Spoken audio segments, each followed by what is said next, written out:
My name is QingLi. I'm from Western Digital Research.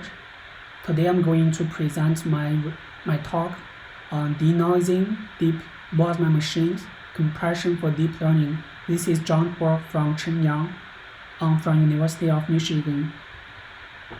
So first, let me talk about the motivation and main result of this talk.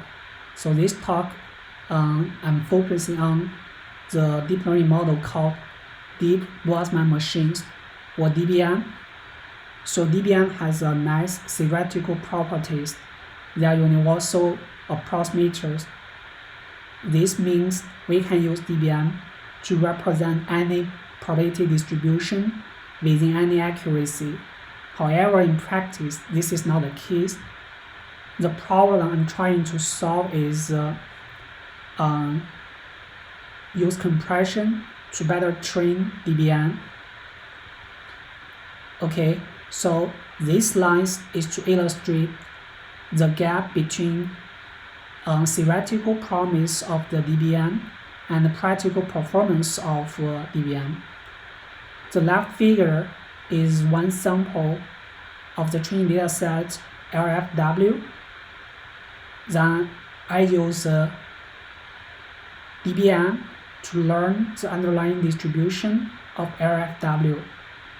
After the training process, I sample one image from the learned DBM, and it produces figure 2. So comparing with figure 1 and figure 2, we can see that figure 2 is much more noisier than figure 1. Therefore, the problem I'm trying to solve is to use compression to better train the DBM. How to do that? The better training algorithm is actually motivated by one classical problem in signal processing, the denoising. The denoising problem is like this one. So we have the original image. After that, the original image is corrupted somehow. Therefore, we obtain one noisy image. For the denoising, its task is given the noisy image. We recover the original image, and the recovered image is called the denoised image. Okay, so remind you again, our original problem is like this. We have one training data set, and we have the current DBM training algorithm. The current DBM training algorithm is not optimal, so it produces some samples. Those samples look like noisy, and we want to have a better training algorithm to better represent the original training data set. So the better training algorithm is similar to the denoising problem here. So therefore, we can see those two problems have a connection. So indeed, motivated by the connection between the two problems, I apply denoising to better train the DBM. Here are some results. The first example here is a noisy image from the imperfect DBM. So after that, I apply the compression-based denoising algorithm to the DBM. So we have the 5 images here, each correspond to compression with different compression level. So after that, we have the 5 denoised image. Overall, we can see that the denoising performance are promising. Okay, so here is the outline of the remaining of the talk. In the first part, I will present the background. Mainly, I will talk about the DBM, rate distortion, and lossy compression. In the second section, I will present the main contribution of this talk, denoising DBM algorithm. In the third section, I will validate the proposed algorithm by experimental result. Finally, I will present conclusion and future work. So let me first present the background. In this talk, I use DBM to represent the following 4 Boltzmann machines. The The first one is called the restrict Boltzmann machine, or RBM. The second one is called the Bernoulli deep Boltzmann machines, or BDBM. The third one is called the Gaussian Bernoulli RBM, or the GBRBM. The last one is called the Gaussian Bernoulli deep Boltzmann machine, or GBDBM. So first let me introduce RBM. So RBM can be defined by a dense bipartite graph. So in this figure, on one side of this bipartite graph is the visible neurons denoted by V. On the other side of this bipartite graph is the hidden neurons denoted by H. So the parameters of RBM can be represented by three parameters. The W, which is the weight of the edges, the B, which is the bells of the visible neurons, and C, which is the bells of the hidden neurons. So given V and H, the joint distribution between them can be defined as this formula. So E here is the energy function between V and H defined by here, and Z here is the summation of all energy functions, and we call this one the partition functions. The RBM case is just one layer neural network, and the BDBM extends RBM to L layers, and we use this form to represent the BDBM case. So RBM and BDBM, they both constrain the visible neurons and hidden neurons to be the binary case. So for the GBRBM and GBDBM case, they relax the visible neuron to be a Gaussian, but still force the hidden neurons to be binary. Because of that, for the GBRBM case, we have another parameters, sigma. So this one is to describe the Gaussian distribution of the visible neurons. Similar to the binary case, here is a joint distribution, and this one is still the energy function, and here we have the sigma here, and Z again is a partition function. Again, similar to the binary case, the GBRBM is one layer a neural network, and the GBDBM extends this one to L layer, and we use this form to represent an L layer GBDBM.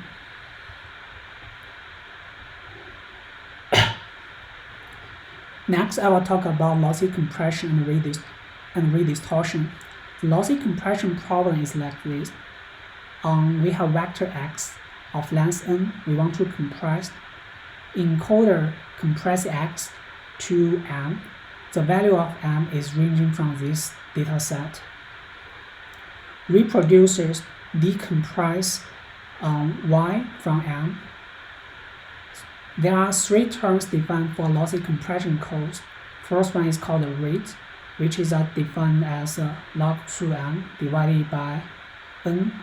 So m is the cardinality of this data set, n is the length of the code, and the distortion, which is defined as the expectation of all distortion between x and y. So here phi is the distortion. One example of the distortion is the earning distance. The third term is called the unsorted rate distortion, R sub n d. In order to define this one, we first define a Lagrange multiplier, the I plus this one. The I here is the mutual information between x and y. So beta here is a trade-off between this mutual information and the distortion. The unsorted rate distortion is the minimizer of the Lagrange multiplier. The optimal conditional distribution is a distribution achieving the unsorted rate distortion, and correspondingly, this one is the posterior distribution of this conditional distribution. Okay, then next I will formally define the denoising DBM problem and introduce algorithm to do that. So the problem is like this. We have one training data set denoted by the t, which is a bunch of vector of x. Then we have one dBm, which is not perfect. We use that one to train on x. After that, after the training, we see that we use the dBm to represent another variable v, because the training process is not perfect. Therefore, the distribution of the original training data and after the training our represent distribution, they are not exactly the same. And the denoising dBm problem is given the current dBm, which is not perfect, and we call that the noisy dBm. We want to fine-tune its parameter to another dBm, which is we denoted here. And we see this dBm represent variable y. So after the denoising process, we want to make sure that the mutual information between x and y is bigger than the mutual information between x and v. Okay. So again, I mentioned the denoising dBm algorithm is motivated by compression-based denoising. For the compression-based denoising, it has the following conclusion. Lossy compression of a noisy signal under the right distortion measure and at the right distortion level leads to an effective denoising. So this conclusion can be found from those following 4 references. So from this conclusion, we can see that in order to do the compression-based denoising, we have 3 tasks to do. We have to define the distortion measure and the distortion level. With those 2, then we have to design a lossy compression code. In the next few slides, I will show how to define those 2 and present the lossy compression algorithm. Okay, so first I will talk about how to define the distortion measure and the distortion level. In order to do that, I make some assumptions. So we assume that the noise between x and v, which is denoted by z, is additive. So here I use the p sub z to denote the noise of to denote the distribution of the noise z, because we have the training data set, and after the training data set we can reproduce a data corresponding to this one, and we call that the reproduced data.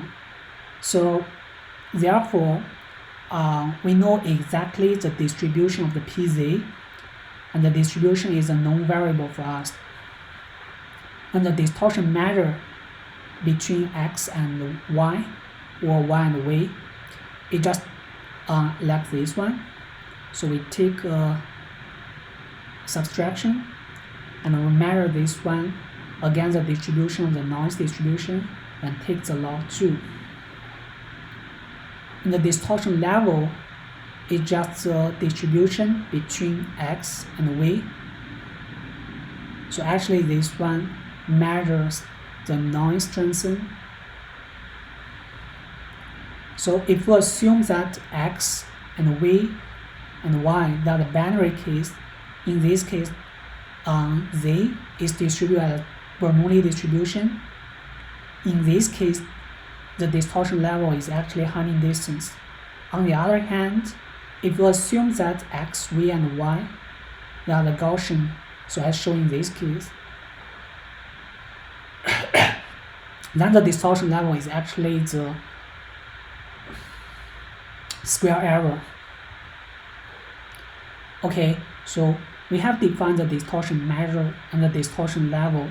Then we have to define and design the lossy compression code. How to do that? We know that for given the distortion and the distortion level, it has one unsorted redistortion, and correspondingly, it has the optimal conditional distribution and optimal marginal distribution. On the other hand, we know that the dBm is universal, although in practice it is not. So in theory, we can use dBm to learn those two distributions. So this is exactly the idea behind the denoising dBm. So first one is, let us see how to use a dBm to represent the optimal conditional distribution and optimal posterior distribution at the same time. For the optimal posterior distribution and optimal conditional distribution, we have the following known result to characterize the connection between them. So this is from the reference 9. So again, the phi here is a distortion. The beta here is a trade-off between mutual information and the distortion. Z here is defined here, which is the summation of all this one. So again, we can see that this one has a similar form of a partition function. So we know that dBm can represent any distribution. Therefore, we assume that we have one dBm to represent this posterior distribution. Then this formula actually looks like the distribution of marginal. Therefore, maybe we can use one dBm to represent both distribution of the posterior distribution and conditional distribution. So this is exactly what theorem 1 and 2 tells us. So theorem 1 is focused on the binary case and the distortion level here. The distortion measure here is the weighted Gaussian. Okay, the distortion between 0 and 0, 1 and 1 is 0, 0 and 1 is A, 1 and 0 is B. Assume that we have one dBm to represent the distribution of this one.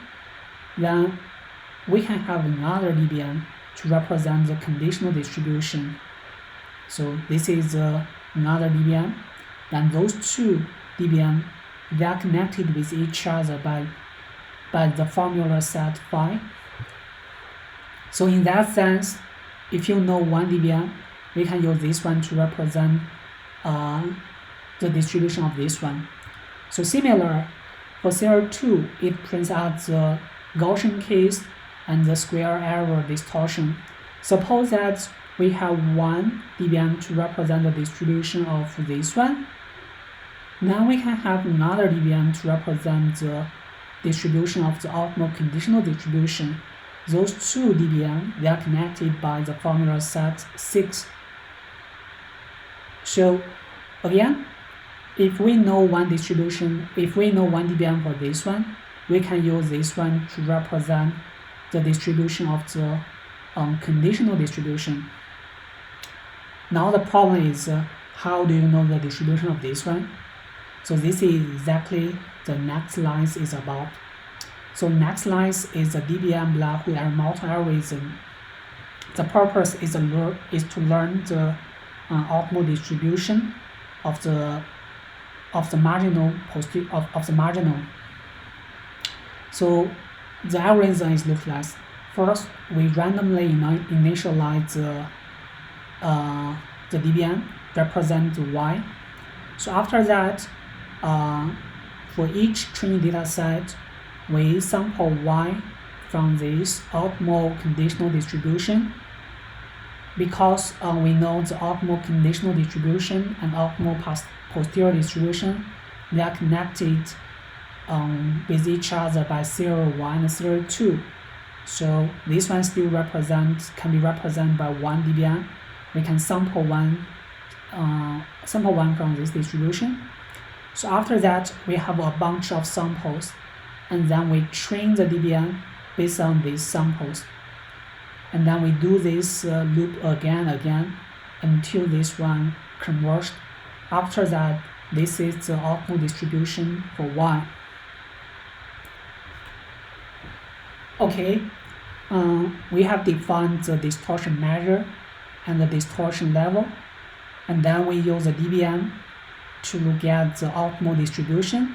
Then we will see how to do the actual denoising and what is the theoretical performance looks like. the denoising algorithm is like this. So suppose that we want to denoise this dBm to this dBm with a constraint of this distortion level, this distortion measure, and this distortion level. We do the transitions through the dBm Black-Hood-Yamamoto algorithm. Okay, very simple.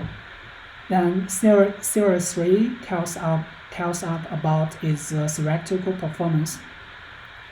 So it said that asymptotically, the denoising algorithm is optimal. Okay.